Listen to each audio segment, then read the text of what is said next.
Hearing none, we will move on to approval of the minutes from October 17th. Any discussion?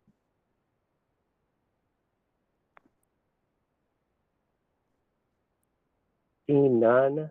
And again, Robbie, you may have to help me with hands raised. It's a little difficult for me to see, but seeing none, we'll need a motion and a second. Elaine Kutsukos makes a motion to accept the minutes. Thank you, Elaine. Do we have a second? Darren Melkiel, second. All right, thank you, Darren. We have a motion and a second. Any further discussion? Seeing none, all those in favor, vote by roll call. I'll turn it over to Robbie. Thank you, Chair. Norfolk County OJ. I'm going to abstain. I was not present. Okay. Carver County Mielke. Here. Boyd County Chapik. I'll also abstain. Hennepin County Piper. Aye. Scott County Jessen. Aye. Washington County Dahlheimer. Aye. Eden Prairie Ellis. Aye. Ridley Kozlucher.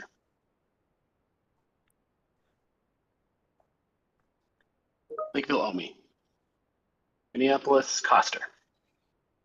Katie White is here today. I'm abstaining since I wasn't at the last meeting. Thank you, Katie. Plymouth Thompson. Aye. St. Paul Weber. Metro Transit Chenowiak. Suburban Transit Fighton or Shoal. DNR Spooner Walsh. Aye. MnDOT Bike Peds Turner Bargain. MnDOT Metro District Tag. Abstain, wasn't there. MnDOT State Aid Brown. Aye. MPCA AO. Aye. Met Council MTS Hinneker. Peterson.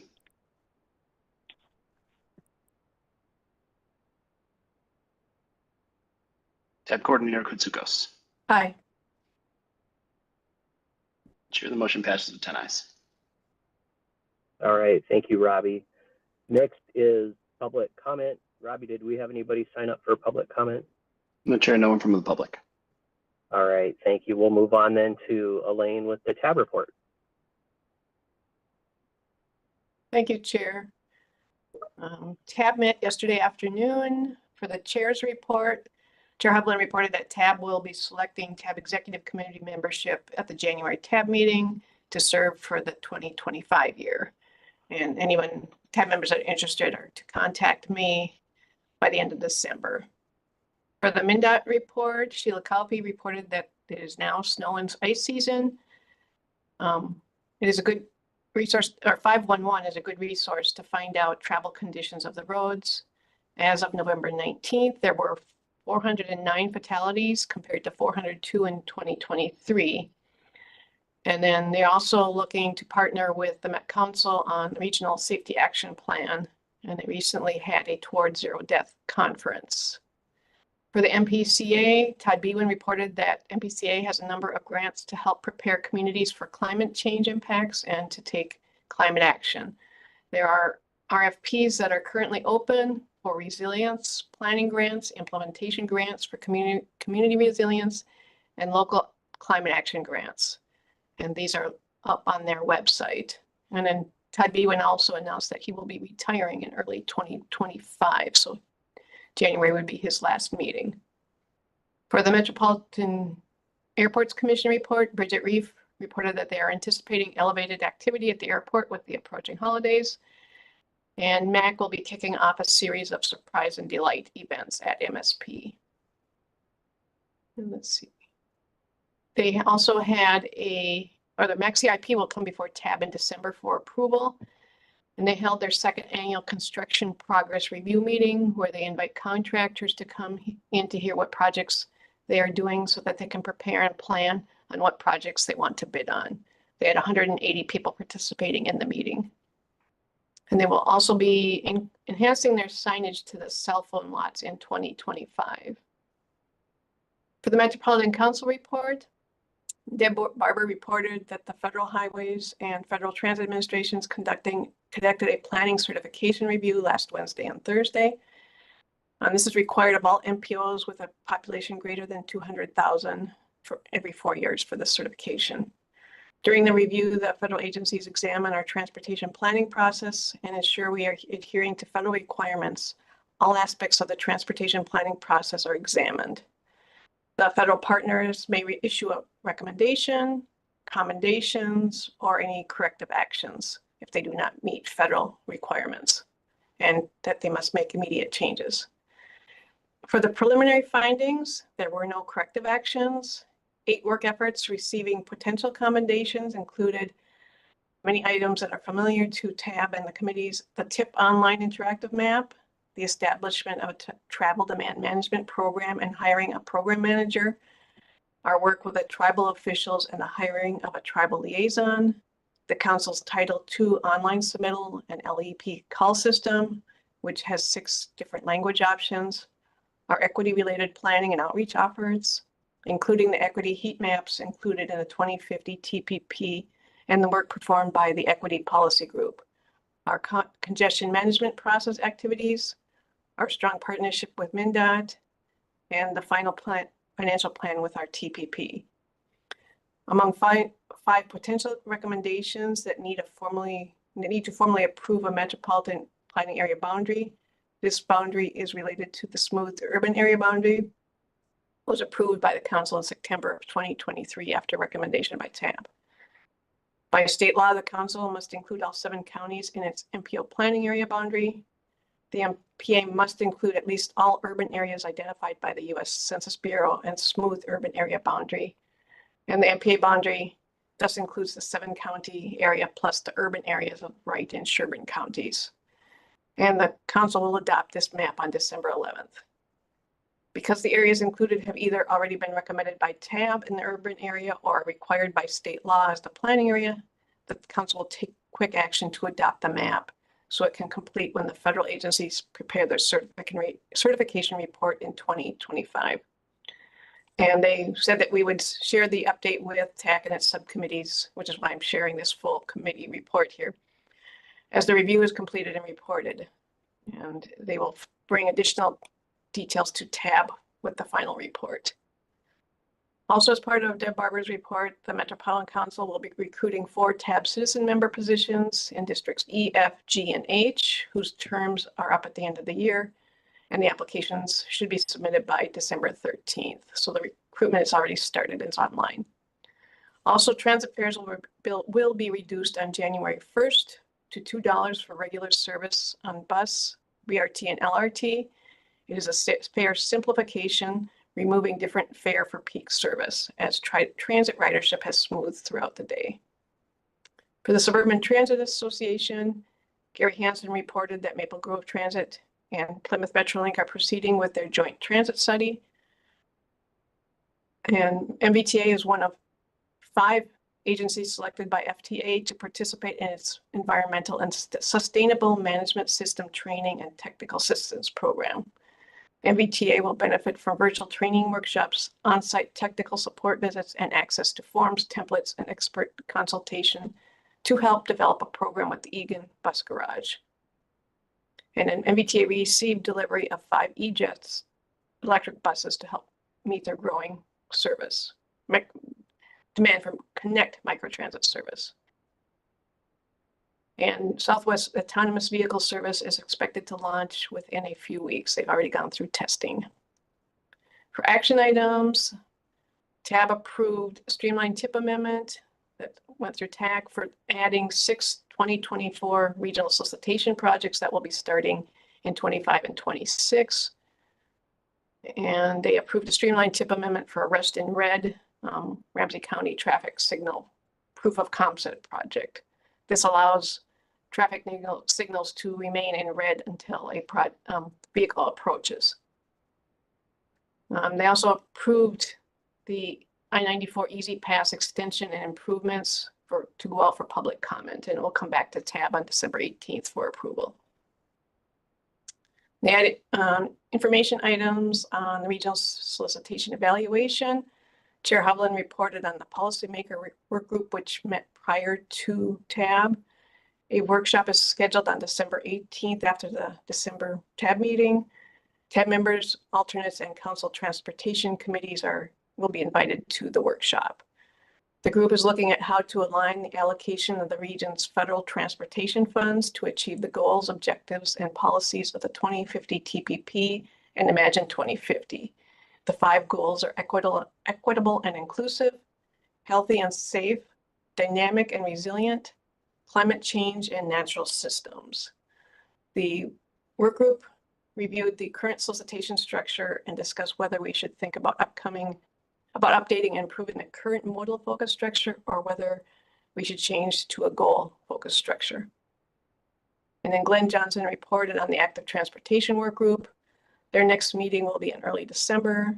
They're currently doing information gathering to figure out how counties are doing their financing, what MnDOT is doing, and what is happening with the regional solicitation overall.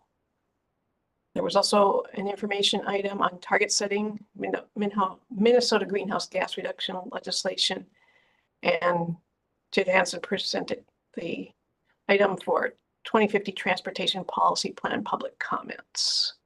And that is my report. All right, thank you, Elaine. Just maybe, well, first let's open it up to the group. Any questions for Elaine? Please jump in.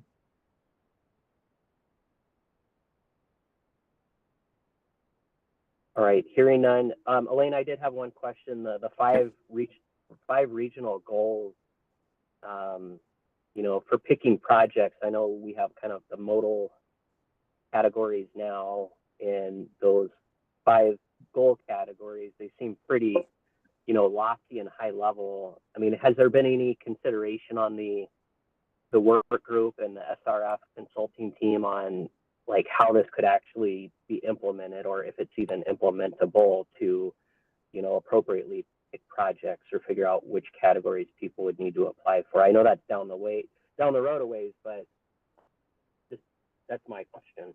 Yeah, so yesterday's policymaker work group, they did have extensive discussion on that. So one option, I mean, so the 2 things that the TAB members were bringing up was, if we stayed with the modal categories, how could we beef up the applications to be more goal focused and simplify them that way? Or if there's going to be 3 goals emphasized as priority, or all 5 or 4, or if you could bring in like the equity and the last one of them, bring them into the other 3 goals. And then under each of if we went with safety, how many applications would be under? There would be possibly an ADA category and another one on safety.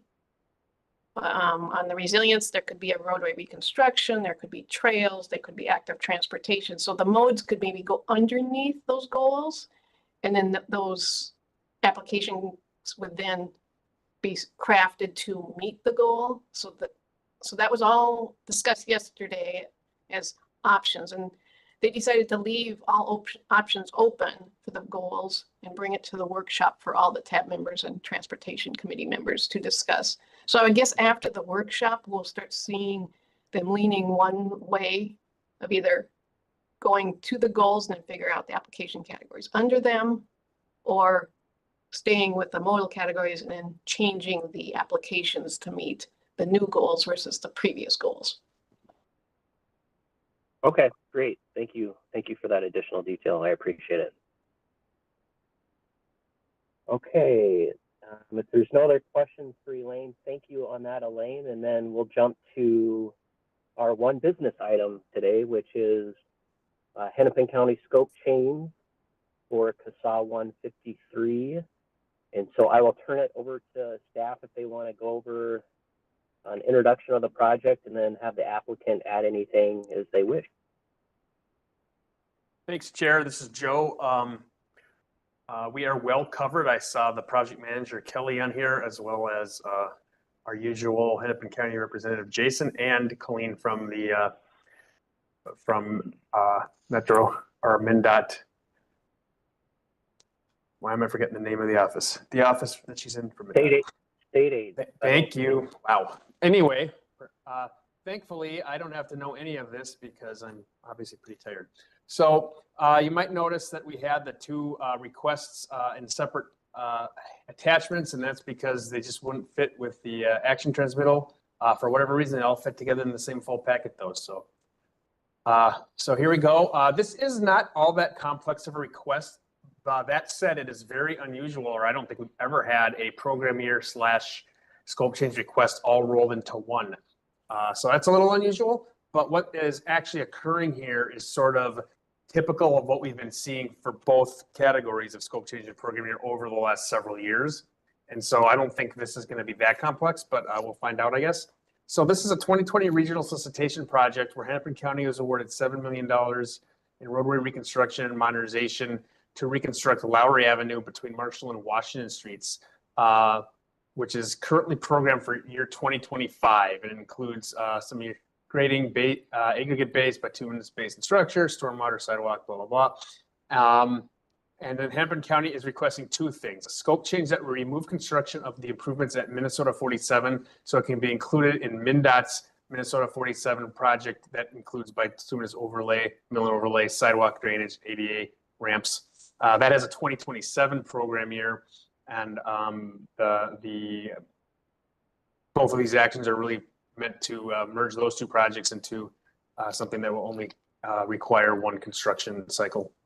So they want a scope change that will remove that piece of the project, move it to the MnDOT project, and then at the same time, they're requesting a program year extension to move the project from 2025 to 2026. So this is due to the limited right. This need is due to the limited right of way at CSAH 153 intersection at Minnesota 47, which will lengthen the time needed to work through preliminary design and public review. Further, the extension would enable the construction of two projects to occur at the same time. We're showing sort of where the funding's at. Federal funding is $7 million. The piece being removed would bring the federal funding of what remains to just a hair under $6 million. But as we've gone through in the past, everything, as I say ad nauseum, on the ground is being maintained. And so our recommendation would be to recommend approval of the program year extension and the scope change request as applied for without any federal funds reduction. And in the attachments, we have these very, very large maps showing it, which makes it a little difficult to go through the attachments at times. But this piece, you can see the length of the project. And then this pink piece here is the piece that's being removed and put into, or proposed to be put into the MnDOT project. And wow, this one's not even popping up. So I'll try to get that to happen. But with that, I would see if either Kelly or Jason or Colleen has anything to say about it. Then we can stand for questions. All right, thanks, Joe. Jason, Kelly, or Colleen, anybody want to weigh in? Hey everyone, can you hear me okay? Yes. Yes. Thank you all for considering these two requests that go together for the Lowry Avenue project. And Joe, thank you for the summary. I think you covered it well. I just would like to emphasize that the intersection of University Avenue or Minnesota 47 and Lowry Avenue is a really complex intersection from the way it operates and the safety concerns there today, and how we can incorporate all the goals of the respective agencies for how it can be reconstructed in the future. And it helps to have additional time to coordinate on this with the properties around the intersection and the agencies involved, and look for the best solution here.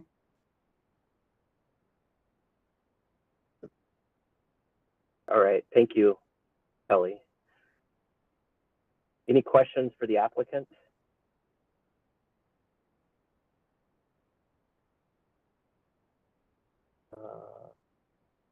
Katie. Yeah, this is Katie White, City of Minneapolis. I just want to thank Hennepin County for bringing these amendments.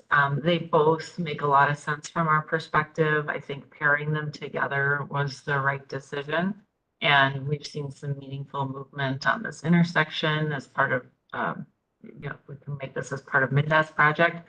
So I think this is in a good place, and really appreciative of all the interjurisdictional coordination that's been happening about these two projects, and request the committee support. Thanks.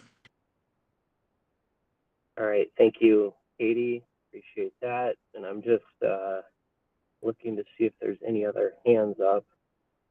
I don't see any. I guess I had one question for the applicant.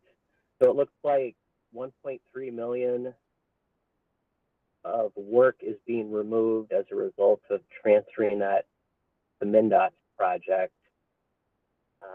Can you just talk a little bit more about that? So is MnDOT covering all the improvements at this intersection? And I assume the applicant wants to keep the federal funding, but that would just be used on the overall project outside of this intersection area, just because the costs appear to come in a little higher than anticipated. Is that correct?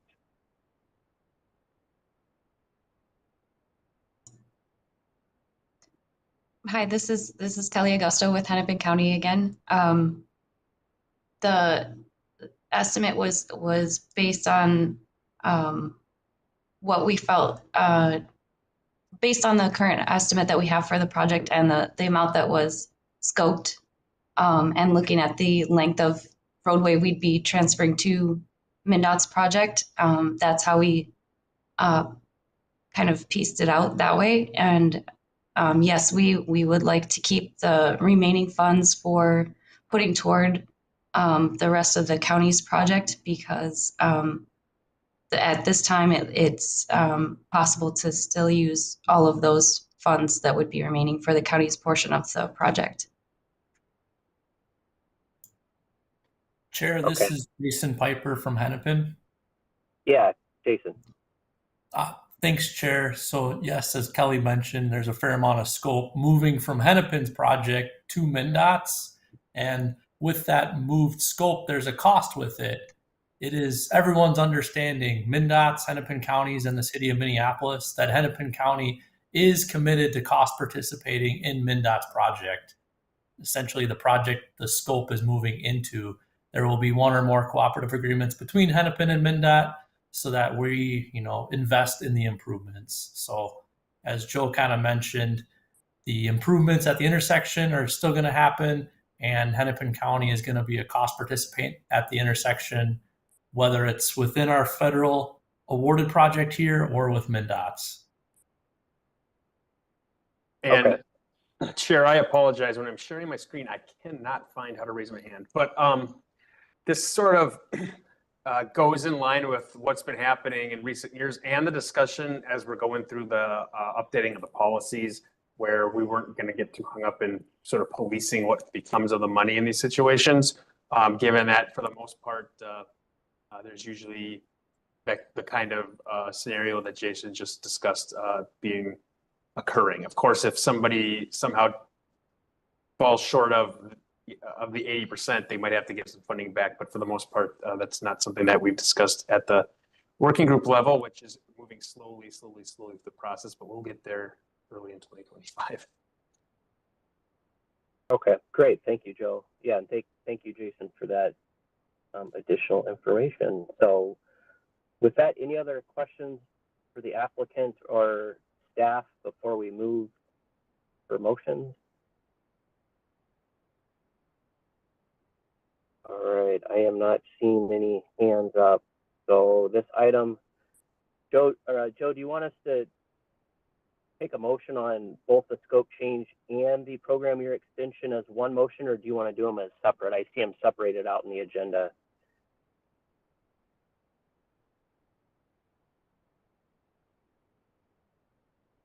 Joe, you're on mute. That sounds like me. I can go either way, and I actually do have the recommended motion as one item. Scope change request and program year as one line. But if folks feel more comfortable having two motions, they certainly could. No, one motion is better, more efficient. And I don't hear enough discussion to think that we would need to break them out. But okay, with that, anybody want to throw a motion out there? Yep, Mr. Chair, Colleen Brown moves to approve the scope change and extension and for Hennepin County to retain the full federal funds. This is Okay. Katie White, Minneapolis, second. All right, thank you, Colleen and Katie. So we have a motion and a second. Any further discussion? Seeing no hands raised, we will go to roll call. Robbie. Thank you, Chair. Anoka County, OJ. Aye. Carver County, Mielke. Aye. Dakota County, Chapik. Aye. Hennepin County, Piper. Aye. Scott County, Jessen. Aye. Washington County, Dahlheimer. Aye. Eden Prairie, Ellis. Aye. Fridley, Kozlucher. Lakeville, Omi. Minneapolis, White. Aye. Plymouth, Thompson. Aye. St. Paul, Weber. Metro Transit, Genowiak. Aye. Urban Transit, Byton, Shoal. DNR, Spooner, Walsh. Aye. MnDOT Biped, Turner Bargain. MnDOT Metro District Tag. Aye. MnDOT State Aid Brown. Aye. MPCA AO. Aye. Met Council MTS, Burns. Aye. Tab Coordinator Kutsukos. Aye. Chair, the motion passes with 16 ayes. All right, great. Thank you, Robbie. So that was our only business item today. Do any other members have business that they would like to discuss or brief the group on here?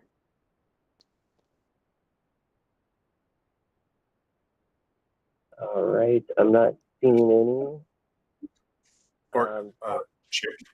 Chair, this is Darren Melke. Just if I could just do a staff introduction for Carver County.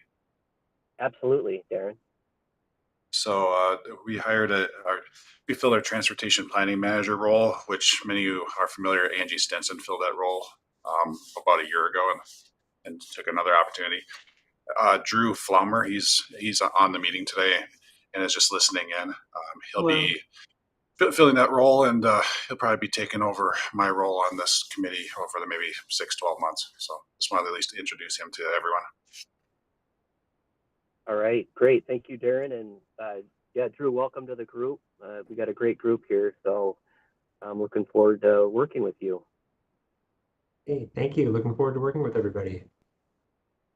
Absolutely. All right, great. All right, any other business? All right, this is going to be a short meeting. I didn't miss anything, did I, Robbie? No, Chair. It's our action item there.